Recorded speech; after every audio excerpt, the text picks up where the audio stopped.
Hello, hello, hello, good people. Hello, good people. I am Dr. Hollie Kelly, and this is Dr. Kelly's perspective for a wonderful Wednesday, November, or jumping back to November, December 9th. So I have a question for you already. I want you to think into it and again demand a response from yourself. This is our month, December. This is our month of review and remembrance as we tiptoe through our memory and look at things that happen to us, with us, for us, in us, and learn and prepare so that we can move forward. This is for me, and so this is not for everyone. This is really not for everyone. Some people like, hey, Herbert, some people deliberately choose to do nothing in the month of December but chill. That's the whole plan. That's what they do. There are some of us, however, that recognize that nothing changes until we change. And so January, it's on its way. And if we want to have grown, and if we do not want to be in the same spot that we are next year, this time, we've got to change something. We've got to do something different. And so challenge for you today, my challenge for you today is think back through 2020, all the way back to January when we were like, Happy New Year, woo woo, it's 2020.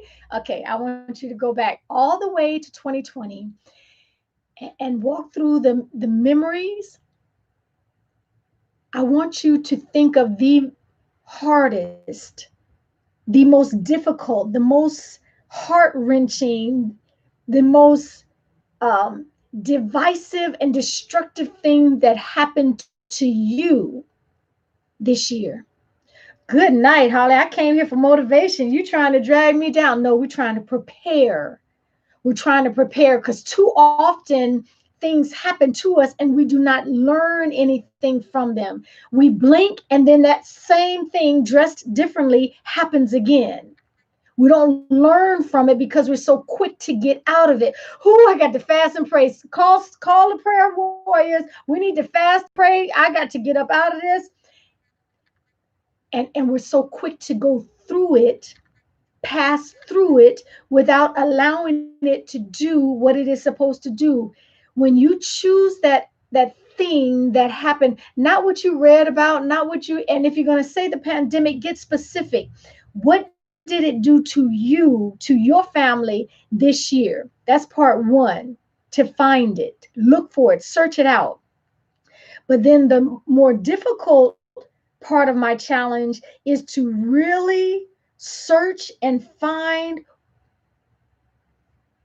that thing within that situation that grew you, that challenged you, that stretched you, that taught you, that made you better. Not bitter, that made you better. And hang on to that. That lesson that we learned from that thing that made you more resilient, that put a rod in your back and amplified your determination, it amplified your perseverance, it amplified your strength, it amplified the way you make decisions.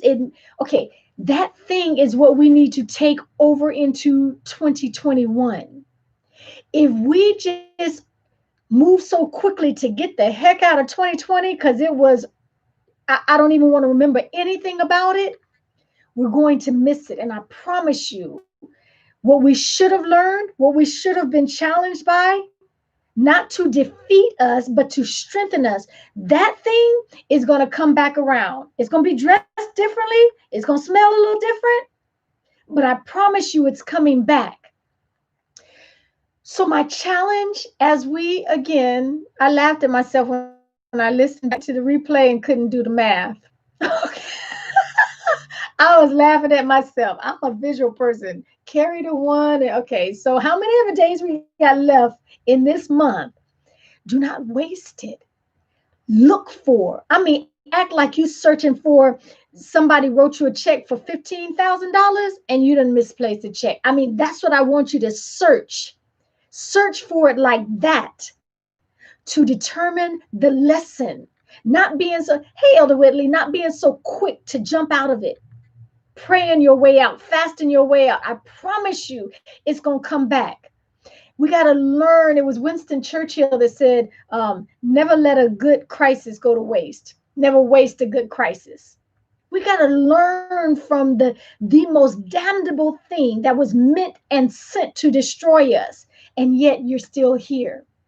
Okay, everybody doesn't have that testimony. Everybody can't say that. So that's my challenge for you on this wonderful Wednesday, that you take time to think back what happened to you that was sent and meant for your destruction. What did you learn from that? What how much better are you today because you went through it? Not trying to I mean, we are so good at that. We are so we unless we're being intentional and deliberate about it, we are quick to try to get out of something. We are quick to try to take the elevator instead of the stairs. Hey, Bridget. So that is my challenge to you. That thing that was meant and sent to destroy, to weaken you, to get you off your game, to distract you, what have you learned from it? What about it made you better? You're a better woman today, Nicole, because you came through that thing and didn't try to squeeze your way out of it. Every chance you got, you were trying to get up out of it and shortcut the process. It's a process. Life is a process. So let's learn from this thing that we're going through. Okay, that's my challenge. Okay, Herbert, take me up on my challenge. Two-part challenge. What thing was meant and sent to destroy and distract you? And what did you learn from it? Why are you a better man, a better woman today? Because you came through that thing. Happy birthday again, Miss Esther. Okay, that's my challenge for you. I'm out. Monday through Friday, 8:30 a.m. Eastern Time, 5:30 a.m. Pacific for us early birds. I go live on YouTube and Facebook. Subscribe to my YouTube channel. Thank you for those who have jumped in there and subscribed. Um, in the meantime, take real good care of yourselves as you complete the challenge today. Thank you, YouTube. Hello, hello.